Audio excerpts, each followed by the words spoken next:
To reiterate that point about the curves on the graph, I have a quick sketch of a position versus time graph here. Let me put in the label for position.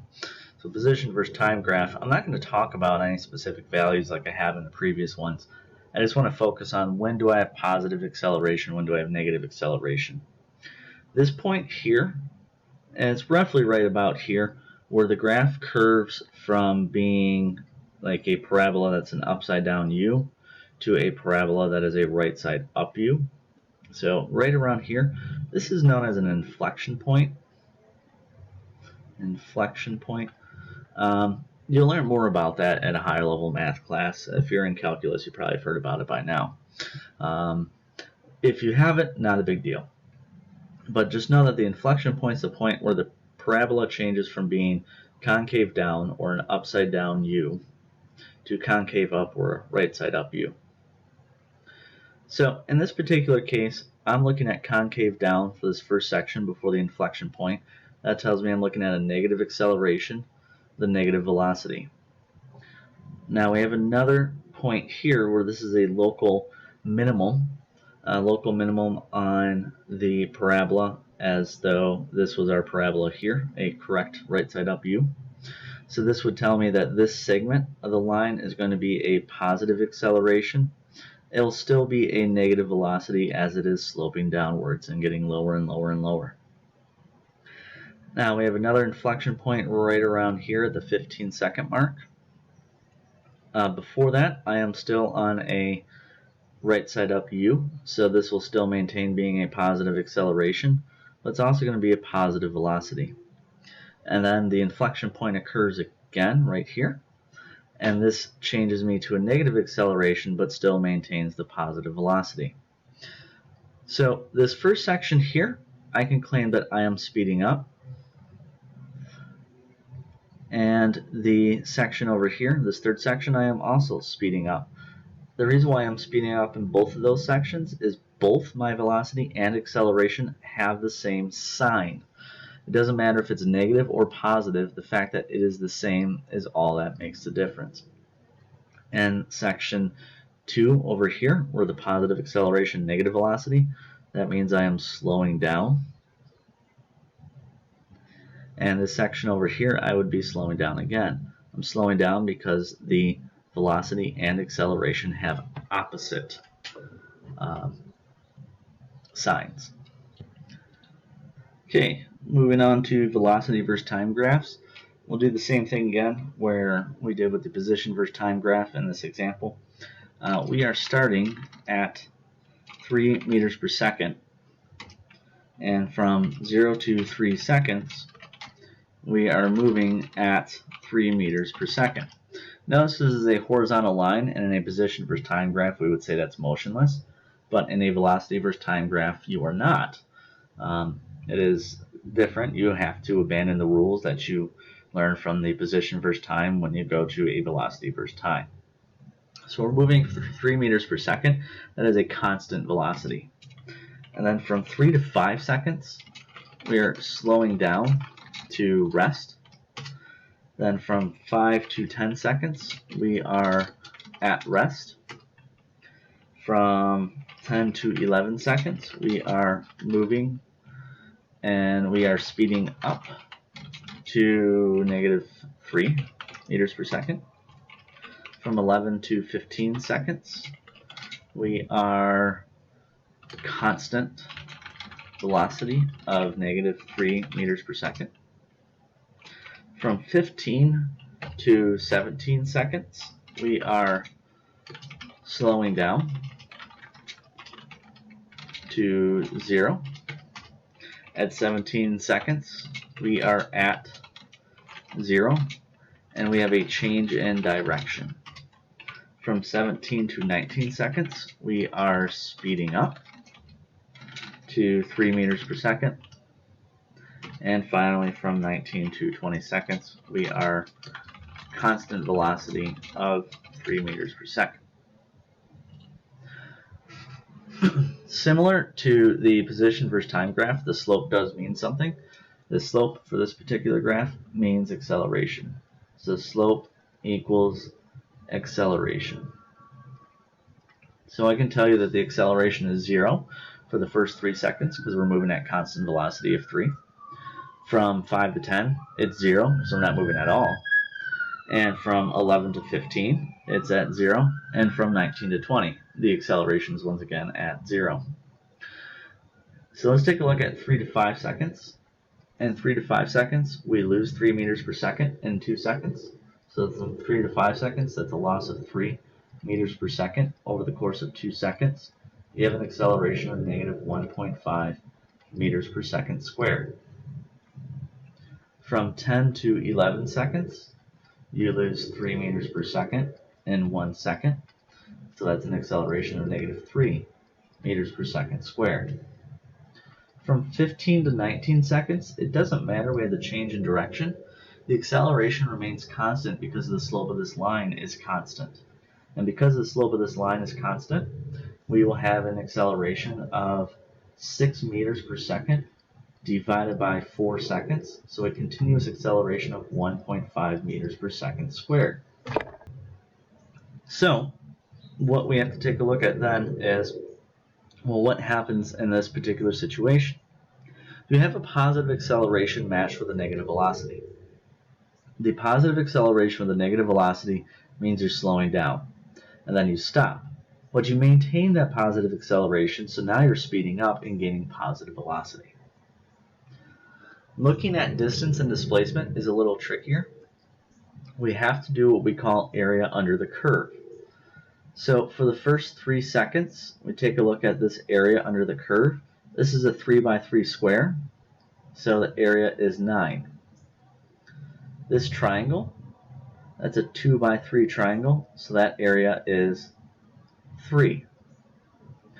We're going to keep this process going for the rest of the graph, but it gets a little bit trickier in this section here. Because we are below the x-axis, these are going to be negatives. So this is a negative 1.5. This is a negative 12. And this is a negative 3. Finally here, we have a positive 3 and a positive 3 once again. Distance does not care about the signs, positive or negative. So as far as the distance is concerned, your distance would be 9 plus 3 plus 1.5 plus 12 plus 3 plus 3 plus 3. So the distance would be, this is 12, 24, and the 9 is 33, 34.5 meters.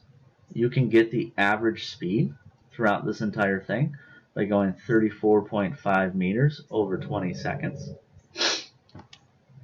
34.5 over 20 is 1.725 meters per second.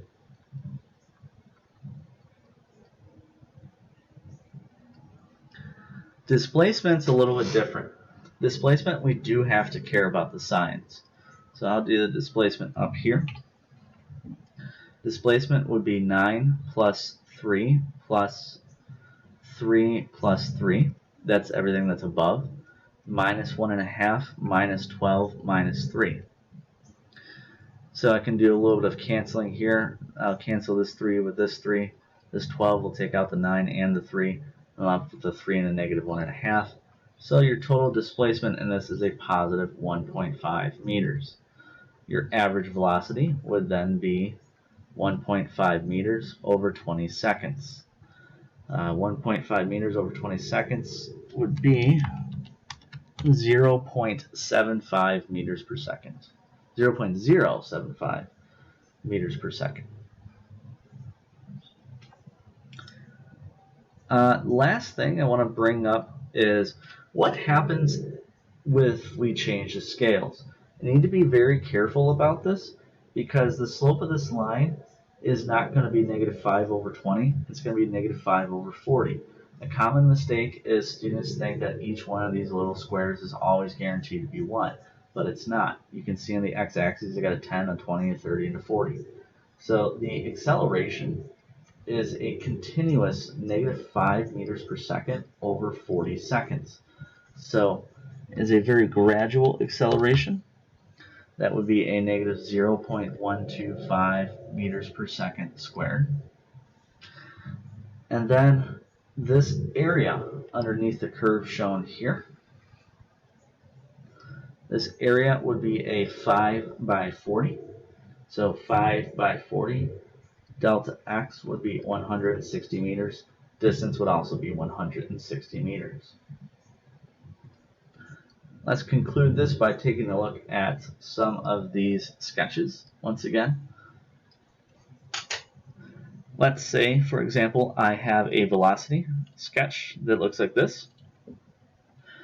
That tells me my acceleration will be 0. And then the position, I don't know where the position starts. It could be here, it could be here, it could be here, but regardless, the position is going to end up with a positive slope. In order to figure out how to do that graph, I would need to be told what is the initial position. If I'm told the initial position is negative, then I will go with this. If the velocity is like such, similar thing, the acceleration is 0. The position versus time would be a line that has a negative slope.